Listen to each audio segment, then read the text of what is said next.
Hello बच्चों, let's read this question. The question say that which statement is true. बच्चों question में 4 statement है, इनमें से जो स्टेटमेंट ट्रू है उसको बताना है। सबसे पहले समझेंगे की कॉन्सेप्ट। की कॉन्सेप्ट होगा बच्चों properties of alcohol and ether. तो सबसे पहला जो स्टेटमेंट बोला गया है, the boiling point of di ethyl ether and C2H5OH is equal. तो अगर हम डाई इथाइल ईथर की बात करेंगे तो C2H5O C2H5 ये डाई इथाइल ईथर है बच्चों, और यहाँ पर है C2H5OH ये एल्कोहल है।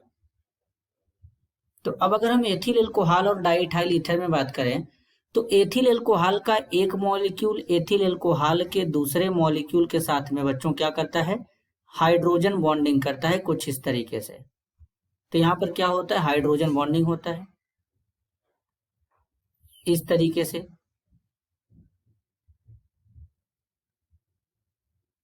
तो इस तरीके से यहाँ पे क्या होगा बच्चों, हाइड्रोजन बॉन्डिंग होगा, इनके बीच में हाइड्रोजन बॉन्डिंग हो जाएगा।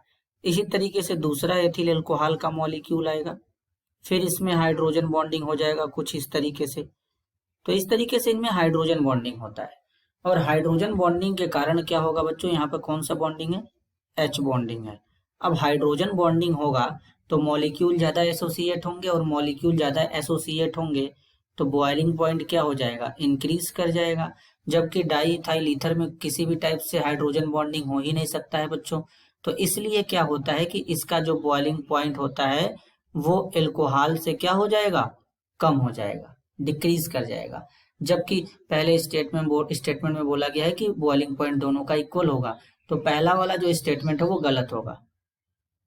अब स्टेटमेंट सेकेंड में बोला गया di ethyl ether have dipole movement. अगर हम डाई इथाइल ईथर की बात करेंगे C2H5O हो जाएगा, फिर C2H5 हो जाएगा। ऑक्सीजन के पास इस तरीके से लोन पेयर होगा बच्चों, तो लोन पेयर का अपना एक डाइपोल मोमेंट का इधर ये डायरेक्शन होगा। तो इस तरीके से क्या होगा, जब इसका इधर डाइपोल का डायरेक्शन होगा तो इसका नेट डाइपोल मोमेंट जीरो नहीं होता, तो इसके अंदर कुछ ना कुछ डाइपोल मोमेंट पाया जाता है। तो mu naught is equal to यहाँ पे जीरो होगा। इस सेकेंड वाला स्टेटमेंट करेक्ट है। नेक्स्ट लिखा है diethyl ether is highly soluble in water. Di ethyl ether जो होता है बच्चों वो वाटर में हाईली सॉल्युबल नहीं होता है।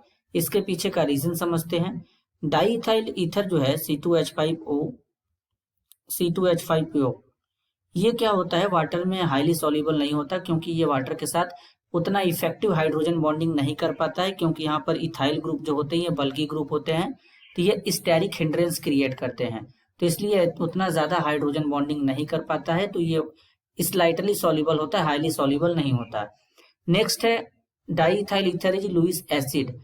अब बेसिकली अगर बात करें तो diethyl ether Lewis acid नहीं होता है। ऑक्सीजन के पास लोन पेयर है, तो ऐसा मान सकते हैं बच्चों कि ये लोन पेयर डोनेट करेगा, तो लुईस बेस के जैसा काम कर सकता है, लेकिन ये लुईस एसिड नहीं होता है। तो स्टेटमेंट 4 भी गलत हो जाएगा। तो यहाँ पर करेक्ट स्टेटमेंट बताना है, ट्रू स्टेटमेंट बताना है, तो ट्रू स्टेटमेंट होगा option 2, di ethyl ether have dipole movement. This is your answer. I hope you understood it well. All the best.